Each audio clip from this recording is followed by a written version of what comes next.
Hello students, आपका फिर से स्वागत। आगे बढ़ते हैं अपन फ्लूइड मैकेनिक्स में। लास्ट में अपन ने फ्लूइड मैकेनिक्स से एक क्वेश्चन किया था, ये वाला, जिसमें मैंने पूछा था कि बॉटम के द्वारा लगाया गया फोर्स एंड साइड वॉल पे लगाया गया फोर्स निकालना है हमें लिक्विड के द्वारा। ठीक है, तो मैंने दो तरीके से देखा था, एक आपको इंटीग्रेशन मेथड से समझाया था और एक एवरेज मेथड से समझाया था। ये अपन ने दो क्वेश्चन कर लिए थे। इस क्वेश्चन के अंदर अपन ने फोर्स और प्रेशर निकाल लिया था, लेकिन टॉर्क निकालना हमारा बाकी रह गया था। क्वेश्चन हमारा ये था, तो इस पे ये भी पूछ लिया जाता है कभी कभार, टॉर्क कितना लगेगा। क्या पूछ लिया जाता है? टॉर्क कितना लगेगा। टॉर्क कैसे? जैसे मान लो आपने वो देखी होगी कि शहर में बड़ी बड़ी टंकियाँ लगी होती है, तो टंकी लगी होगी पानी की, बहुत बड़ी बड़ी टंकियाँ लगी होती है, पूरी फुल भरी होती है। अगर टंकियाँ फुल भरी होगी तो हमें पता है कि पानी उसके अंदर प्रेशर लगाएगा साइड वॉल पे प्रेशर लगेगा तो फोर्स भी लगेगा, और फोर्स की वजह से टॉर्क प्रोड्यूस होगा। क्या प्रोड्यूस होगा? टॉर्क प्रोड्यूस होगा। समझ आ रही है? तो कभी कभार वो भी पूछ लिया जाता है कितना टॉर्क प्रोड्यूस होगा, इसलिए उनको बहुत सोच समझ के बनाया जाता है, ऐसे नींद में नहीं बनाया जाता। बहुत सारे इंजीनियर लगाए जाते हैं उसमें, सिविल इंजीनियर लगते हैं। ठीक है, तो हमसे पूछा गया है कि ये जो लिक्विड है ये साइड वॉल्स पे या कितना टॉर्क लगाएगा, ये हमें बताना है। तो इस पे अगर हमें टॉर्क निकालना है, इस पे अगर हमें टॉर्क निकालना है साइड वॉल पे, तो अपन क्या करें? हमें पता है यहाँ से एक्स डिस्टेंस पे अपने एक स्ट्रिप ली थी डी एक्स विड्थ की। ये जो फोर्स लग रहा है डी एफ, इसका टॉर्क आएगा। घूमेगी किस पॉइंट के अबाउट? इस पॉइंट के अबाउट घूमेगी। अगर ये बॉटम पे सीधा नीचे के नीचे रखी गई है तो इस पॉइंट के अबाउट रोटेशन की इसकी प्रोबेबिलिटी है। तो ये डिस्टेंस कितनी होगी? This distance is L minus x, क्योंकि ये अगर x है तो ये टोटल l थी, तो ये कितनी होगी? h minus x. h थी भैया, तो ये टोटल होगी h माइनस एक्स। अगर टॉर्क निकला है तो D tau is equal to D F into perpendicular distance. तो डी एफ इंटू इस पॉइंट के बाद घूम रही है तो इस पॉइंट के बाद टॉर्क लगा रहा हूँ, तो D tau equal to D F into H minus x. समझ आई चीज़ें? D tau is equal to D F into H minus x. तो tau is equal to D F हमने निकाला था प्रेशर इंटू एरिया, तो रो जी x into L d x into H minus x. जो constant term है वो बाहर निकाल ली। ये रो जी एक्स क्या है? ये दिस इज द प्रेशर। अगर टॉप पे प्रेशर जीरो मान लिया जाए, वरना प्रेशर लिखना पड़ेगा P not plus row ji X, P not plus row ji X. P naught को मैंने यहाँ पे जीरो मान के चला है, मैं मान रहा हूँ कि कोई एक्सटर्नल प्रेशर नहीं है, एटीएम प्रेशर जीरो मान रहा हूँ मैं भी। ठीक, अगर जीरो नहीं मानेंगे तो कैलकुलेशन बढ़ जाएगी और कुछ नहीं होने वाला है भाई साहब, कैलकुलेशन नहीं बढ़ेगी और कुछ नहीं होने वाला। तो टाउ इज इक्वल टू कितना आ गया? Rho ji x, this is the pressure. Pressure into area force, तो एल डी एक्स, स्ट्रिप का area L d x into perpendicular distance, this is the torque. Pressure into area force into perpendicular distance torque. तो torque equal to rho g L H minus x into x d x, zero से H, तो rho g L into H को अंदर multiply करेंगे तो H x minus x square D x अंदर multiply हो जाएगा।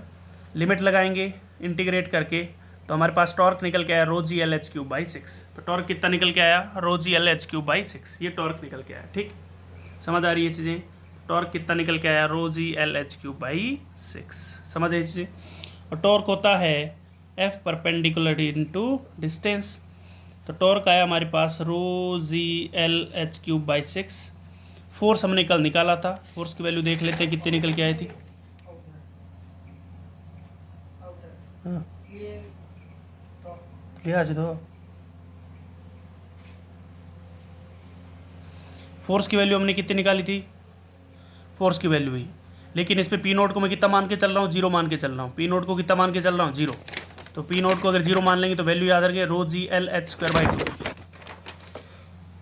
रो g L H square by 2 into perpendicular distance r मान लेते हैं। तो यहाँ से rho g L cancel out हुआ, एच स्क्वायर से एच क्यूब यानी एच बचा, ये 2 से 3, तो परपेंडिकुलर डिस्टेंस कितनी आ गई? H by 3। समझ आई चीज़ें? H by 3। समझ आई चीज़ें? तो एच माइनस एक्स जो था वो कितना था? एच बाई 3 था। समझ आ रही है चीज़ें? यानी एक्स कितना होगा? 2h by 3। समझ आ रही है? तो हमसे ये भी पूछ लिया जाता है कि इस टॉर्क का सेंटर कहाँ पे एक्ट होगा, क्योंकि टॉर्क हमें पता है फोर्स ऊपर से नीचे तक वेरी करेगा, फोर्स वेरी करेगा तो टॉर्क भी वेरी करेगा। तो टॉर्क का सेंटर कहाँ होगा? तो टॉर्क का सेंटर बॉटम से h बाई 3 पे होगा। समझ आई चीज़ें? टॉर्क का सेंटर बॉटम से h बाई 3 पे होगा, या टॉप से कहें तो टॉप से 2h बाई 3 डिस्टेंस पर होगा। इसमें किसी को दिक्कत नहीं होनी चाहिए। समझ आई चीज़ें? आगे बढ़े। तो ये बढ़िया लेवल का क्वेश्चन था, ये मैंने कल समझा दिया था। टॉर्क वाला पार्ट रिमेनिंग था, ये मैंने अब क्लियर कर दिया। ठीक है, अब अगला क्वेश्चन लेते हैं। थोड़ा बढ़िया लेवल का क्वेश्चन लेते हैं। अगेन एक कंटेनर है, एच साइड है वर्टिकल, ये साइड एल है और ये साइड भी एल है, यानी बॉटम पार्ट स्क्वायर है, ठीक है। और इसको ये वाली साइड, ये वाली वॉल तो वर्टिकल और ये वाली वॉल ऐसे इंक्लाइन है 60 डिग्री पे, हॉरिजॉन्टल के साथ 60 डिग्री पे इंक्लाइन है। समझ आई चीज़ें। Find the force on side wall ABCD due to liquid. Liquid की वजह से ABCD वॉल पे क्या निकालना है, फोर्स निकालना है। समझ आ रही है चीज़ें। साइड वॉल की वजह से लिक्विड के ऊपर क्या लिक्विड की वजह से फोर्स निकालना है। क्लियर बात है। तो कैसे निकालेंगे देखो, साइड वॉल की वजह से, साइड वॉल पर लिक्विड की वजह से फोर्स निकालना है। कौन सी साइड वॉल पे, इस साइड वॉल पे जो इंक्लाइन है, ठीक। तो कैसे निकालेंगे देखो, अगेन हमें पता इंटीग्रेशन तो करना पड़ेगा। तो मैंने क्या किया, ये एक्स डिस्टेंस, ये जो इंक्लाइन है इसके साथ, ये मैंने अलग से दीवार बना ली। इसको मैं सॉल्यूशन करने जा रहा हूँ। इस इंक्लाइन दीवार को अलग से बनाया मैंने। यहाँ से एक्स डिस्टेंस पे गए, x distance along the incline गए हैं, एक्स डिस्टेंस नीचे गए और DX विड्थ की क्या मान ली, स्ट्रिप मान ली, ठीक। तो इसके लिए छोटा सा फोर्स लिखेंगे तो DF इक्वल टू, DF किधर लगेगा, इधर की तरफ, टेढ़ा लगेगा ऐसे। समझ आई चीज़ें। लेकिन हमसे DF की वैल्यू ही पूछी गई है, तो DF इस तरह लगेगा, ऐसे टेढ़ा, ठीक, किसी एंगल पे। तो एंगल 60 है, तो एंगल भी निकाल सकते हैं अपन आसानी से। लेकिन हमसे DF की वैल्यू पूछी गई, यानी F की वैल्यू पूछी गई है। तो DF इक्वल टू, ऊपर प्रेशर P0 प्लस, नीचे जाएंगे तो प्रेशर बढ़ेगा। लेकिन प्रेशर के अंदर मैंने ये बताया था P0 plus row ji H. H is the vertical height. H क्या होती है, वर्टिकल हाइट। तो ये डिस्टेंस अगर x है, ये डिस्टेंस अगर इंक्लाइन के x है, तो ये एंगल 60 डिग्री हॉरिजॉन्टल के साथ, क्योंकि गिवन है, तो ये वर्टिकल के साथ एंगल होगा 30 डिग्री। तो x cos 30, x cos 30, समझ आ रही है। x cos 30, x cos 30 या x sin 60 एक ही बात है, कोई दिक्कत नहीं। समझ आ रही है, समझ आए चीज़ें। तो P0 प्लस रो जी एक्स साइन 60 या cos 30। अरे भैया x ये है, लेकिन हमें तो हाइट ये चाहिए, तो x cos 30, तो P0 प्लस रो जी एक्स cos 30 इंटू, ये तो हुआ प्रेशर, ये तो x डिस्टेंस पे प्रेशर हुआ, इंटू एरिया। एरिया कितना होगा इस स्ट्रिप का, ये डिस्टेंस L है, ये स्ट्रिप की विड्थ कितनी है, DX, L DX। समझ आई चीज़ें। तो DF आ गया P0 प्लस रो जी x sine 60 into L DX। समझ आई चीज़। यहाँ तक किसी को दिक्कत। लिमिट लगाएंगे भैया, x की लिमिट लगेगी। x की लिमिट देखो, ये वर्टिकल हाइट h है, वर्टिकल हाइट कितनी h है, तो ये वर्टिकल हाइट h है, ये हाइट h है। लेकिन हमें तो कौन सी चाहिए, ये वाली, क्योंकि x हमने इसके लॉन्ग लिया है। तो ये एंगल 60 डिग्री, तो ये एंगल 30 डिग्री, तो ये आ जाएगी h sec 30। h sec 30 आप निकाल सकते हैं, इसको कोई y मान लें, तो ये h है, तो ये आएगी h sec 30, तो लिमिट लगेगी h sec 30। समझ लीजिए, क्योंकि x मैंने अलोंग द इंक्लाइन लिया है, अलोंग दी इंक्लाइन, ये h गिवन है हमें, ये देखो ये h गिवन है, तो हमें h के टर्म्स में आंसर चाहिए, तो h का कंपोनेंट कर देंगे h sec 30। समझ लीजिए। तो sec 30 की वैल्यू कितनी होती है, 2/√3, तो लिमिट आ गई 2h/√3, लिमिट आ गई। अब इंटीग्रेशन करेंगे, अंदर मल्टीप्लाई कर दिया, तो P0 L तो बाहर आ गया, अंदर बच गया dx प्लस रो जी √3L/2, साइन 60 की वैल्यू पुट करी, अंदर बच गया x dx, और लिमिट डाल दी 0 से 2h/√3। तो एफ निकल के आया P0 2P0 HL/√3 plus √3 rho जी L/4 इंटू 4h²/3। एक्स का इंटीग्रेशन x²/2 और ऊपर से लिमिट डालेंगे तो ये निकल के आ जाएगा। इसको सोल्व किया तो फोर्स की वैल्यू निकल के आई है, यानी साइड वॉल पे जो फोर्स लग रहा है वो ये है। समझ आ रही है चीज़ें। तो F बराबर 2P0 HL/√3 प्लस रो जी LH²/√3। कोई दिक्कत नहीं होनी चाहिए। समझ आई चीज़ें। थोड़ा बढ़िया लेवल का क्वेश्चन था, ध्यान रखें, खासकर जेई वाले, नीट वालों के लिए कोई दिक्कत नहीं, नीट वालों छोड़ सकते हैं इस क्वेश्चन को, कोई काम का नहीं है। पिछला क्वेश्चन ज़रूर दे सकते हैं नीट वाले, इस क्वेश्चन को छोड़ सकते हैं, पिछला क्वेश्चन आप देख सकते हैं, ठीक है। आगे बढ़े। अरे समझ आया होगा, दोबारा देख ले भैया, दोबारा बता देता हूँ। Find the force on side wall ABCD due to liquid. इस लिक्विड की वजह से ये जो इंक्लाइन दीवार है ABCD, ये इस तरह नहीं, वर्टिकल नहीं है, इस तरह झुकी हुई है, इस तरह हॉरिजॉन्टल के साथ 60 डिग्री, हॉरिजॉन्टल के साथ 60 डिग्री पे झुकी हुई है। तो इस पे लगने वाला लिक्विड लगाएगा, इस पे इधर की तरफ लगाएगा DF। तो मैंने क्या किया, इस इंक्लाइन दीवार पे x डिस्टेंस पे गया और DX विड्थ की एक स्ट्रिप ले ली, इस डिस्टेंस को x माना, लेकिन हमें तो प्रेशर में वर्टिकल हाइट चाहिए, तो ये एंगल 60 डिग्री हॉरिजॉन्टल के साथ, तो ये एंगल 30 डिग्री, तो x cos 30, तो P0 प्लस रो जी एक्स cos 30 या साइन 60 इंटू एरिया कितना L dx, और लिमिट कहाँ से कहाँ तक, हमें पता है ये डिस्टेंस एच है, ये कैसे पता चली, क्योंकि ये एच है, तो ये एच है, तो हमें तो एक्स ऐसे माना है, एक्स कैसे माना है, लॉन्ग द इंक्लाइन, तो ये डिस्टेंस चाहिए, तो ये 30, तो एच सेक 30। कैसे पता चला, ये सेक आएगा कि कोस आएगा, ऐसे पता चला क्योंकि ये देखो भैया, ये राइट एंगल ट्राइंगल है और ये इसमें क्या है, हाइपोटेनस, हाइपोटेनस बड़ा होता है, तो एच सेक 30 नॉट कॉस 30। समझ आ रही चीज़ें, और फिर लिमिट लगा के सोल्व कर दिया तो फोर्स निकल के आ गया। बहुत ही बढ़िया क्वेश्चन, ध्यान रखें, चाहिए एडवांस वाले। अगला क्वेश्चन सही ढंग से देखना भैया। अगला क्वेश्चन ये है कि कंटेनर है, एक क्या है, कंटेनर है, एक क्या है, कंटेनर है, और कंटेनर में दो लिक्विड भरे गए हैं, एक रो डेंसिटी का और एक टू रो डेंसिटी का, दोनों की हाइट एच एच है और बॉटम जो सरफेसेज है उसकी लेंथ एल एल है।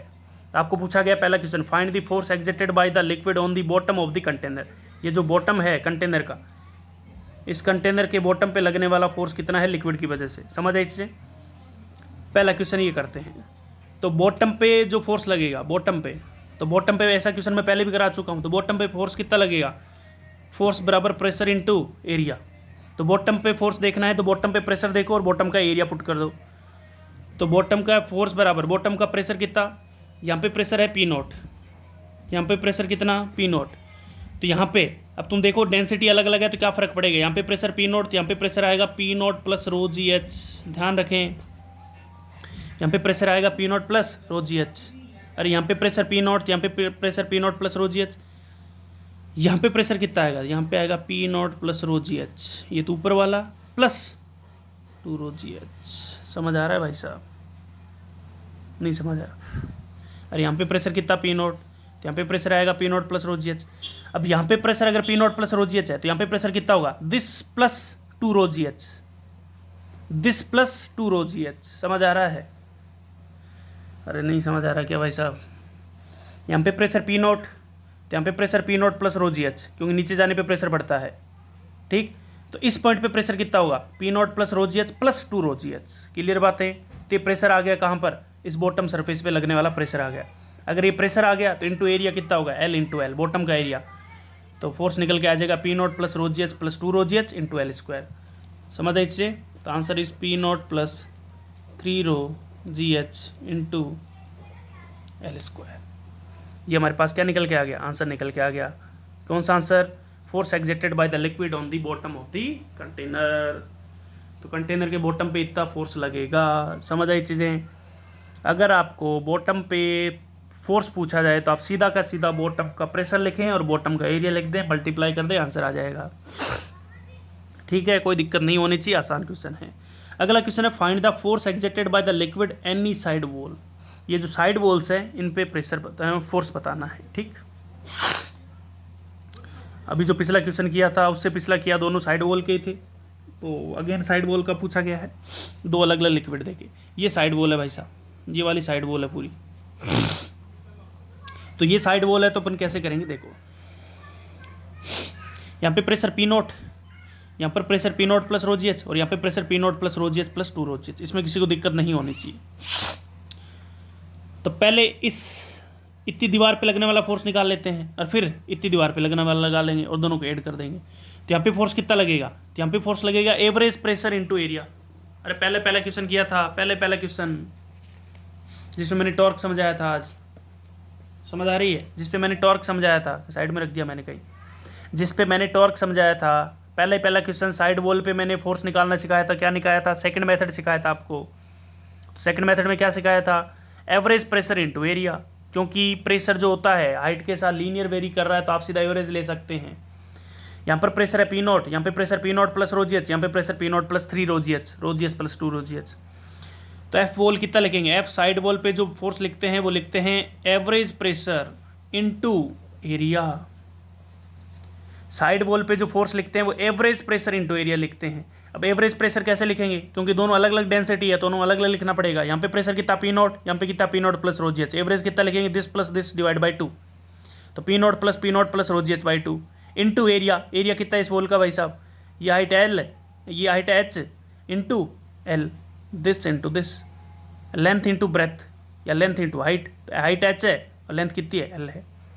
तो मल्टीप्लाई कर देंगे। प्लस ये तो ओनली इस वॉल पे आया है, इस वॉल पे भी, क्योंकि साइड वॉल तो पूरी है, तो इस वॉल पे कितना आएगा, यहाँ पे प्रेशर कितना, इस वॉल पे ये प्रेशर प्लस ये pressure, this plus this divide by 2 into area.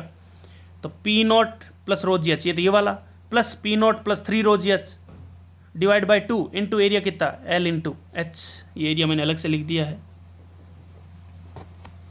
L into H. समझ आ रहा है? और दोनों को ऐड कर देंगे, आंसर निकल के आ जाएगा। समझ आ रही है या नहीं आई? आंसर कितना निकल के आएगा, 2p0 प्लस रो जी एच इंटू एल एच, जो भी है आ जाएगा। सोल्व करके देख लें आप, जो भी आ रहा होगा आ जाएगा। समझ आई चीज़ें? तो इस तरह से प्रेशर निकल के आ जाएगा या फोर्स निकल के आ जाएगा। समझ आई चीज़ें? नहीं क्लियर हुई क्या? समझ आ रही है चीज़ें? तो जब भी साइड वॉल पे फोर्स निकालना हो, जब भी साइड वॉल पे फोर्स निकालना हो, तो average pressure into area is the answer. Average pressure into area is the answer. लेकिन ध्यान रखें, यहाँ पे डेंसिटी कांस्टेंट होनी चाहिए। यानी इस लिक्विड की डेंसिटी रो है तो पूरे लिक्विड की रो है, इसकी रो 2 रो है तो 2 रो है पूरे, हाइट के साथ वेरी नहीं करनी चाहिए। समझ आ रही चीज़ें? ये तभी लगेगा जब डेंसिटी कांस्टेंट होगी। डेंसिटी क्या होगी? कांस्टेंट होगी। तो वॉल, साइड वॉल पे जब भी फोर्स लिखना होगा तो क्या लिखेंगे, एवरेज प्रेशर इनटू एरिया। क्या लिखेंगे? Average pressure into area. इस चीज़ का ध्यान रखें। ये मेडिकल वाले और जेई वाले दोनों देख सकते हैं, खासकर जेई वालों के लिए क्वेश्चन है ये।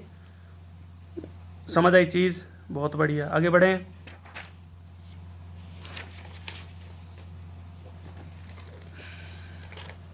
अगला क्वेश्चन, एक लिक्विड है, लिक्विड की डेंसिटी रो है, उसके अंदर एक स्पेयर डाल दिया गया है, स्पेयर, सॉलिड स्पेयर, जिसकी रेडियस आर है, और सॉलिड स्पेयर जो है वो टॉप सरफेस, लिक्विड के टॉप सरफेस से एच हाइट नीचे है। तो find force exerted by the liquid on sphere. Find force exerted by the liquid on sphere. ये क्वेश्चन करने जा रहे हैं जे एडवांस वाले, ध्यान रखें, जे एडवांस पूछ चुका है इस क्वेश्चन को। ठीक है, find force exerted by the liquid on sphere. तो सही ढंग से देखें, हमें पता है लिक्विड चारों तरफ से फोर्स लगाएगा, इधर से इधर से इधर से इधर से इधर से इधर से, क्योंकि लिक्विड तो चारों तरफ है, इस तरह फोर्स लगाएगा। समझ आई चीज़ें? अब ये कह रहा है कितना फोर्स लगाएगा, ये बताओ भाई साहब। क्योंकि अब इस प्रेशर की वजह से फोर्स लगेगा, तो यहाँ पे प्रेशर ज़्यादा हो गया, यहाँ पे प्रेशर कम होगा, तो नेट फोर्स आएगा। ऐसे नहीं है, कैंसिल आउट मत कर देना। इधर से इधर कैंसिल आउट हो सकता है, बट इधर और इधर प्रेशर का डिफरेंस आएगा, उसकी वजह से नेट फोर्स आएगा। और किधर की तरफ आएगा, नीचे की तरफ आएगा या ऊपर की तरफ, इधर वर्टिकल में आएगा। समझ आ रही है चीज़ें? तो देखते हैं। तो हमें पता है यहाँ पे प्रेशर अलग, यहाँ पे अलग, यहाँ पे अलग, यहाँ पे अलग, तो इंटीग्रेट तो करना ही पड़ेगा, इसमें तो कोई दिक्कत है ही नहीं। तो ये सारी चीज़ें अपन आरबीडी के अंदर, सेंट्रोमास के अंदर मैंने सारे निकाले थे। सेंट्रोमास कैसे निकालते हैं, मोमेंट ऑफ इनर्शिया कैसे निकालते हैं, तो इंटीग्रेशन वैसे करेंगे। थीटा लिया, यहाँ पे दोबारा करके दिखा दे रहा हूँ। थीटा एंगल पे जाके एक डी थीटा विड्थ की अपने क्या मान ली, एक डिस्क मान ली। क्या मान ली? एक डिस्क मान ली, जो कि मैंने यहाँ पे मान रखी है। ठीक, इस छोटे से पार्ट की विड्थ होगी आर डी थीटा, और इस रेडियस होगी इसकी, ये जो डिस्क मानी है, डिस्क की रेडियस आर मान लेते हैं। तो ये भैया आर है, ये क्या है? आर। तो वर्टिकल हाइट तो ये आर, ये हो गई आर कॉस थीटा, तो ये रेडियस है, यही तो रेडियस है, R equal to R cos theta. ये नहीं समझ आ रही तो आप आर बी डी उठा के देखें, उसमें मैंने समझाया है। और वर्टिकल हाइट कितनी होगी? R sine theta. जरूरत पड़ेगी तो देखेंगे। मैं सबसे पहले इसके प्रेशर लिखता हूँ, किसके सेंटर पे हमारा। अब जब ध्यान होना चाहिए ओनली डिस्क पे होना चाहिए, ना कि स्पेयर पे होना चाहिए। छोटा सा पार्ट ले लिया, उस छोटे से पार्ट पे होना चाहिए। तो पी बराबर, यहाँ पे प्रेशर कितना होगा? P note. और हवा में प्रेशर कितना? पी नोट प्लस, हम इसके सेंटर पे प्रेशर लिखना चाहते हैं, क्योंकि जब ऑब्जेक्ट बड़ा हो तो हम उसका सेंटर पे जाके अटैक करते हैं। तो पी बराबर पी नोट प्लस रो जी एच। यहाँ पे प्रेशर पी नोट, यहाँ पे इसकी एकदम टॉप सरफेस पे पी नोट प्लस रो जी एच होगा, लेकिन हमें सेंटर पे लिखना है। तो सेंटर पे लिखना है तो ये डिस्टेंस कितनी है? आर। ये डिस्टेंस टॉप से लेके यहाँ तक सेंटर तक, टॉप से लेके सेंटर तक की डिस्टेंस कितनी? आर। और ये डिस्टेंस कितनी है सेंटर से लेके यहाँ तक की? R sine theta. अरे ये आर कॉस थीटा और ये आर साइन थीटा, तो ये कितनी बच गई? R minus R sine theta. समझ आ रही है? सेंटर और इसकी सरफेस के बीच में डिस्टेंस कितनी आ गई? R minus R sine theta. तो पी बराबर P not plus row ji H plus R minus R sine theta. नहीं समझ आया? अरे भाई सब क्या कर रहे हैं? अरे यहाँ पे प्रेशर पी नॉट, इसकी सरफेस पे P not plus row ji H, but हमें लिखना है सेंटर पे, तो सेंटर पे डिस्टेंस देखनी पड़ेगी टॉप से। तो ये डिस्टेंस तो एच है प्लस समथिंग, तो ये समथिंग कैसे निकालेंगे, स्पेयर की सरफेस से लेके सेंटर के बीच का सेपरेशन, सॉलिड स्पेयर के टॉप से लेके और सेंटर ऑफ द स्पेयर के बीच सेपरेशन कितना है, रेडियस के बराबर। और हमें ये पता है ये भी रेडियस है, तो ये डिस्टेंस हो गया आर साइन थीटा, क्योंकि आर ये कॉस थीटा और ये आर साइन थीटा, आर का इधर कंपोनेंट आर साइन थीटा, तो ये डिस्टेंस कितनी बच गई, R minus R sine theta. तो प्रेशर निकल के आ गया P not plus row ji H plus R minus R sine theta. लेकिन हमें तो फोर्स लिखना है इस लिक्विड पे, ये जो डिस्क है इस पे लिक्विड फोर्स ऐसे लगा रहा होगा, ऐसे टेढ़ा, और इस तरह टेढ़ा लगा रहा होगा, इधर से ऐसे टेढ़ा लग रहा होगा, समझ आ रही है, ना कि एकदम सीधा ऐसे हॉरिजॉन्टल नहीं लग रहा होगा, वर्टिकल नहीं लग रहा होगा, टेढ़ा लग रहा होगा। लिक्विड देखो ना, यहाँ पे लिक्विड ऐसे है, तो लिक्विड के परपेंडिकुलर ऐसे फोर्स लग रहा होगा। तो फोर्स लिखेंगे तो प्रेशर ये रहा, उसको पी लिख दिया मैंने only, into pressure into area, pressure into area. तो एरिया कितना होगा इसका, ये जो स्ट्रिप मानी है अपन ने, इस स्ट्रिप का एरिया कितना लेंगे, दिस लेंथ इनटू विड्थ। तो विड्थ तो हमें पता है आर डी थीटा के बराबर है, विड्थ तो किसके बराबर है, आर डी थीटा के बराबर, और ये लेंथ कितनी है 2 पाई आर, आर किसके बराबर, आर कॉस थीटा के बराबर, आर किसके बराबर, आर कॉस थीटा के बराबर। तो pressure into area 2 pi R cos theta R d theta, ये क्या आ गया एरिया। लेकिन ये फोर्स कैसा है, इस तरह, इसका ये वाला कंपोनेंट कितना होगा और एक ये कंपोनेंट आएगा, समझ आ रही है, इधर से फोर्स लगेगा, इसका ये वाला कंपोनेंट है और ये वाला कंपोनेंट। अब तुम देखो ये हॉरिजॉन्टल कंपोनेंट एक दूसरे को कैंसिल आउट कर रहे हैं, ओनली कंपोनेंट कौन से ऐड हो रहे हैं, वर्टिकल वाले। तो वर्टिकल वाला देखते हैं कौन सा कंपोनेंट है। ये एंगल अगर थीटा है, ये एंगल अगर थीटा है तो ये एंगल भी थीटा होगा, तो ये एंगल थीटा, तो दिस एंगल 90 माइनस थीटा, तो एफ साइन थीटा, तो ये वाला कंपोनेंट है एफ साइन थीटा, तो इनटू साइन थीटा कर दिया मैंने, क्या कर दिया, साइन थीटा। समझ आ रही है, बहुत ही टफ लेवल का क्वेश्चन कह सकते हैं आप। आर्किमिडीज जब प्रिंसिपल पढ़ेंगे तो आसान हो जाएगा, लेकिन उससे पहले अगर ये चीज़ें क्लियर होगी तभी आसान होगा। अब डी एफ इक्वल टू इसको इंटीग्रेट करके अपन वैल्यू निकाल लेंगे, समझ आ रही है। अब इसको इंटीग्रेट करना जाने और आप जाने, ये सारी चीज़ें समझा चुका हूँ। 2 sine theta cos theta sine 2 theta लिख देंगे और इंटीग्रेशन कर देंगे। लिमिट कहाँ से कहाँ तक, थीटा कहाँ से कहाँ तक वेरी करेगा, थीटा यहाँ से लेके यहाँ तक,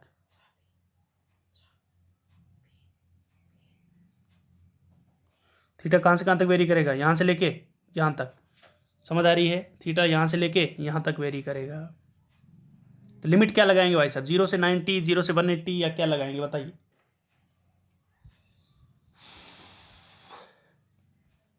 अरे लिमिट थीटा कहाँ से शुरुआत कर रहा है, यहाँ से, और गया कहाँ तक, यहाँ तक, ठीक। इसके अंदर ये पूरी डिस्क जो है इसको क्लियर कर चुकी है, समझ आ रही है चीज़ें। तो 0 से लेके 90 तक, 0 से लेके 90 तक, समझ आ रही है। तो 0 से लेके 90 तक लगा देंगे। सारी चीज़ें बता चुका हूँ मैं, क्लियर बातें। इसको सोल्व करेंगे, जो भी आंसर निकल के आएगा आ जाएगा, ठीक है। इसका जो सोल्व करेंगे तो फोर्स निकल के आएगा, देखो मैं बता देता हूँ, सीधा याद रखें आप।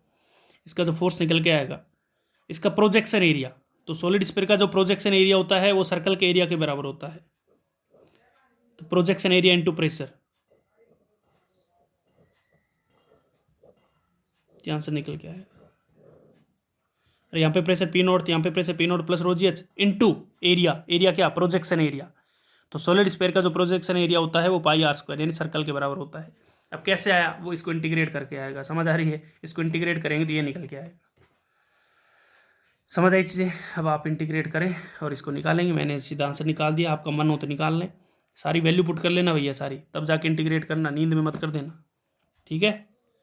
तो ये चीज़ समझ आई होगी आपको सही ढंग से, क्लियर है बातें। तो ये टफ लेवल का क्वेश्चन था, आप सीधा आंसर याद रखें। फोर्स बराबर pressure into area, pressure is the P not plus row ji H into area is the, this area is called projection area, इस एरिया को कहते हैं प्रोजेक्शन एरिया। तो ध्यान रखें सॉलिड स्फीयर के अंदर प्रोजेक्शन एरिया यूज करते हैं और वो किसके बराबर होता है, सर्कल के एरिया के बराबर, पाई आर स्क्वायर के बराबर। समझ आ रही है चीजें, क्योंकि अपन इस सॉलिड स्फीयर को क्या मान सकते हैं, छोटी छोटी डिस्क से बना हुआ, और छोटे एरिया डिस्क का कितना होता है, पाई आर स्क्वायर, इसलिए प्रोजेक्शन एरिया लेते हैं, क्या लेते हैं, प्रोजेक्शन एरिया लेके चलते हैं, क्लियर है बातें। तो इस चीज़ का ध्यान रखें, तो इतना फोर्स निकल के आएगा, इस चीज़ का ध्यान रखें आप, कोई बड़ी बात नहीं है। आप सीधा रिजल्ट याद रखें, इंटीग्रेशन के लफड़े में नहीं पढ़े, मैंने समझा दिया है, बस इतनी चीज़ ध्यान रखें। आईटी एडवांस जब सब्जेक्टिव हुआ करता था तब पूछा गया था, इस ज़माने में ऐसे क्वेश्चन नहीं पूछे जाएंगे, इस चीज़ का ध्यान रखें, समझ आई चीज़ें। तो बहुत ही बढ़िया लेवल का क्वेश्चन, मेडिकल वाले छोड़ सकते हैं आसानी से, कोई बड़ी बात नहीं है, क्योंकि टफ लेवल के क्वेश्चन है। मेडिकल वाले ये क्वेश्चन और 1-2 क्वेश्चन पीछे भी मैंने बताए थे, वो छोड़ सकते हैं, बाकी सारे क्वेश्चन कर लें। आज के लिए इसमें बहुत है। Thank you.